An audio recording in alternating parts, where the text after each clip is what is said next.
হেলেঞ্চায় 15 বছর বাস করেছি। দিঘির পাড়, 1 নম্বর দিঘির পাড়। নিজের হাতে একটা নিম গাছ লাগিয়েছিলাম ঘরের সামনে। নিমের পাতা হাওয়া ভালো। যখন ওই বাড়ি বিক্রি করে বনগাঁ নয়া গোপালগঞ্জে বাড়ি করতে আসবো,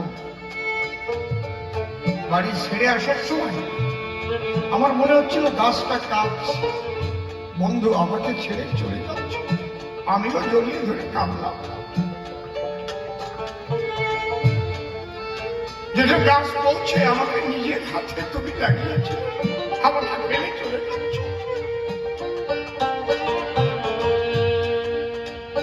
কেউ দেখলে তো ভাবলে গাছ ধরে জড়িয়ে কাঁদছে কেন? এখানে বিজ্ঞানের কোনো যুক্তি নেই, এখানে হচ্ছে হৃদয়। এই জন্য বলে একটি গাছ একটি প্রাণ। গাছ লাগা, গাছ কমে গেলে বর্ষা হবে না, গাছ কমে গেলে অক্সিজেন কমে যাবে, জীব জগতের ক্ষতি হবে। তাহলে গাছেও যেন কথা কয়, যদি গাছকে ভালোবাসে। প্রকৃতি সনাতন গোস্বামী যখন বৃন্দাবনে গেলে শ্রীরূপ সনাতন ভট্ট রঘুনাথ, শ্রীজীব গোপাল ভট্ট দাস রঘুনাথ, এই 6 গোসাই গলে ব্রজে করলেন বাস। রাধা কৃষ্ণ নিত্য লীলা তার করিলেন প্রকাশ। প্রথম লতা পাতা ছিঁড়ে ছিঁড়ে কুটির বাঁধবার জন্য যখন সনাতন গোস্বামী অগ্রসর হলেন, তখন লতায় কথা বলছে, সনাতন আমাদের তুমি ছিন্ন করো কি কারণ? আমরা অনেক সাধনা করে কত জন্ম থেকে আমরা স্থান পেয়েছি, আমাদের এইভাবে ছিন্ন করো না।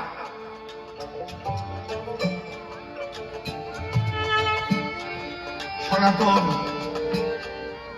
আর গাছের ক্ষতি করতে পারব না।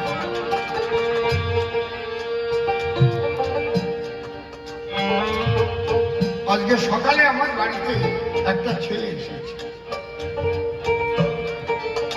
বলছে আমার নামে মিথ্যা মিথ্যা অ্যাটেম্প টু মার্ডার কেস দিয়েছে। বাড়ি তার কৃষ্ণনগর, সে বাড়ি ছেড়ে পালিয়ে আছে।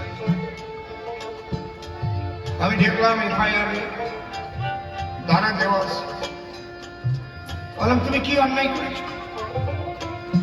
বলে আমার জমিতে আমার গাছ, সেই গাছ কাটতে এসেছে, আমি মানা করেছি।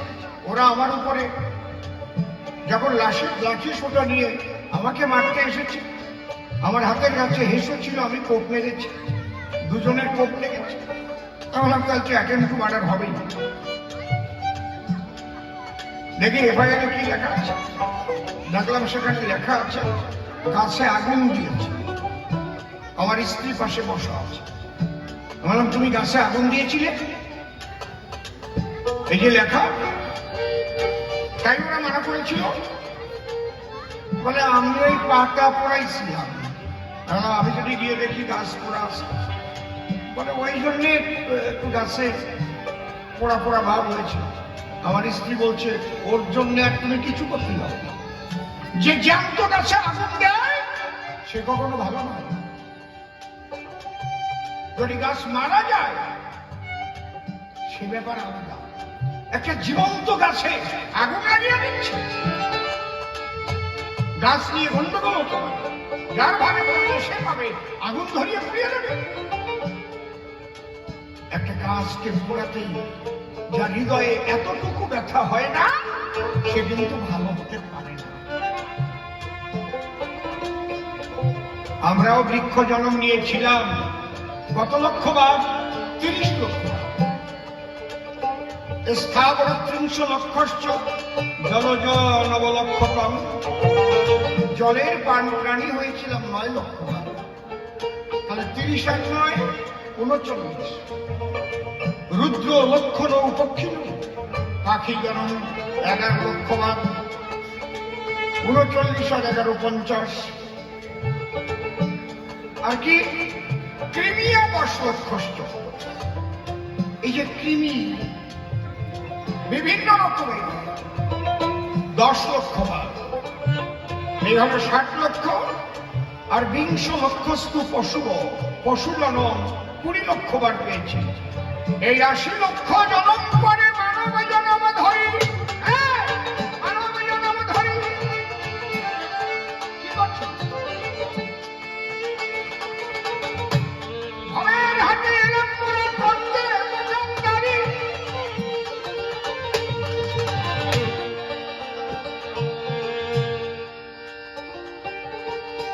হরি ভজন পরিবার করে মাথায় নিয়ে এসেছি গোবিন্দের ধারে।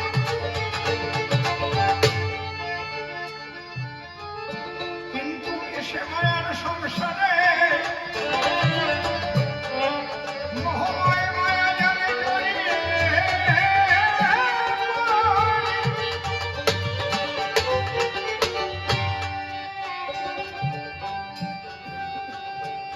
তাই আমার গান 80 লক্ষ জনম করিয়া ভবন মানুষ হইলি প্রভু।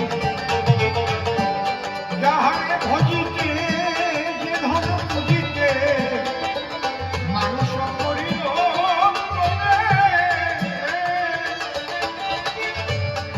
তারে না ভজিলি পুরুষে মরিলি, তারে না ভজিলি পুরুষে মরিলি, তারে না ভজিলি পুরুষে মরিলি।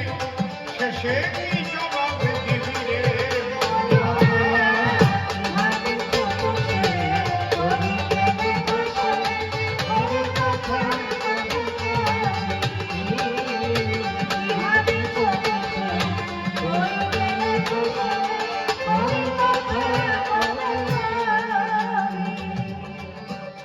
কি যে ছিল কথা ভুলিয়া গেলি তা, যে রতন নিল সাথে তুই না করিয়া যতন হারালি সে রতন। চলিবি কেমনে পথে পথহারা হইলে ব্যথার ডালি বয়ে,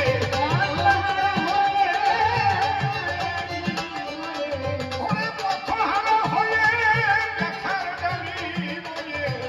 মায়া কূপে ডুব দিবি রে